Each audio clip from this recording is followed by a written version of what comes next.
तेबे आसंता 24 घंटा मध्य अर्थात अगस्त 26 तारिख सोमवार अपराह्न ठारू राज्य में प्रबल अति प्रबल वर्षा संभावना रही। एही समय रे 14 जिले में प्रबल वर्षा संभावना को नहीं येलो वार्निंग जारी करा जायथिबा बेले 4टी जिले में प्रबल अति प्रबल वर्षा संभावना को नहीं ऑरेंज वार्निंग जारी करछि पाणीपाग विभाग। तेबे आसंतु नजर पकाइबा आसंता 24 घंटा मध्य सक्रिय थिबा लघुचाप प्रभाव केउं सबु जिलागुड़िक सतर्क सूचना जारी करा जायछि एवं सक्रिय थिबा लघुचापर अपडेट कौन रही।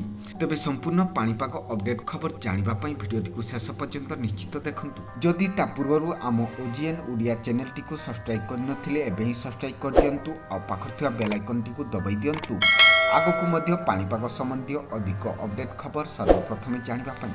तेबे उत्तर बंगोपसागर में सृष्टि होइतिबा घूर्णिबलय रविवार दक्षिण बांग्लादेश एवं संलग्न अंचल एक लघुचाप क्षेत्र में परिणत होइछि। एनै पाणीपाग विभाग पक्षरु सूचना दिया जाइछि। एहा पश्चिम उत्तर पश्चिम दिगरे गति करिवो। एहा धीरे धीरे घनीभूत होई आगामी 24 घंटा मध्य उत्तर ओडिशा और झारखंड आड़कू मुहाइबो। एहार प्रभाव राज्य में अधिकांश जिले में वर्षार संभावना रही। तेबे अगस्त 26 तारिख सोमवार प्रबल अति प्रबल वर्षा हेबाकु थिबा जिलागुड़िक केन्दुझर मयूरभंज सुंदरगढ़ झारसुगुड़ा एही 4 जिले में 7 ରୁ 20 सेमी पर्यंत वर्षा संभावना रही ऑरेंज वार्निंग जारी करछि पाणीपाग विभाग। सेहीपरि हलदिया बा येलो वार्निंग जारी जिले में प्रबल वर्षा हेबाकु थिबा जिलागुड़िक बालेश्वर भद्रक केन्द्रापड़ा जगतसिंहपुर कटक जाजपुर ढेंकानाल देवगढ़ अनुगुल सम्बलपुर बरगढ़ सोनपुर बलांगीर नुआपड़ा एही 14 जिले में 7 ରୁ 11 सेमी पर्यंत वर्षा संभावना थिबारु येलो वार्निंग जारी करछि आंचलिक पाणीपाग विज्ञान केन्द्र। तेबे आगकु मध्य पाणीपाग संबंधी अधिक अपडेट खबर सर्वप्रथम जानिबा पई आम सहित जोड़ी होई रहिबा पई आम ओजीएन ओडिया चैनल टी को एपर्यंत सब्सक्राइब करनथिले एबे सब्सक्राइब करी पाखर बेल आइकन टी को दबाई दियंतु।